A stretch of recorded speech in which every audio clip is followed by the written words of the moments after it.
in the Wilds of Florida by W.H.G. Kingston. Read by Lorraine Montgomery. Chapter 1. I had just left school in a very undecided state of mind as to what profession I should select. The honest truth is that I had no great fancy for one more than for another. I should have preferred that of a gentleman at large, with an independent fortune. But it had been so ordained that I should not possess the latter very satisfactory means of subsistence, and it was necessary, if I wished to support myself like a gentleman, that I should choose some calling by which I could at least obtain an income, supposing that I had not the talent to realize a large fortune. My father, Captain Michael Kearney, had a small estate, but it was slightly encumbered, like many another in old Ireland, and he had no intention of beggaring my brother and sister in order to benefit me. In a certain sense, it is true, they were provided for. Ellen had married Captain Patrick Maloney of the Rangers, who had, however, little beyond his pay to live on. My younger brother Barry had entered the Navy, but as he drew £50 a year, and occasionally other sums from my father's pocket, it cannot be said that he was off his hands.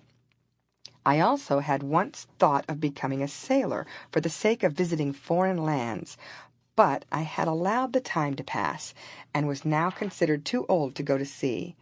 I then took a fancy for the army, but my father declared that he could not afford to purchase a commission for me, and I had no chance of getting one in any other way.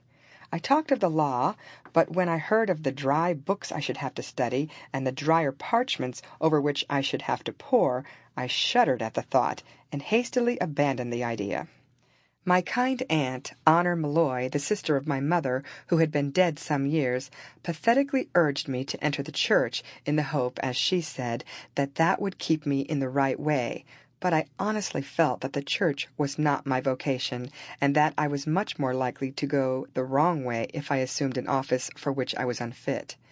Then she proposed that I should become a doctor, but I declared that I hated physic, and could never bring myself to drug my fellow creatures with stuff which I would not take myself.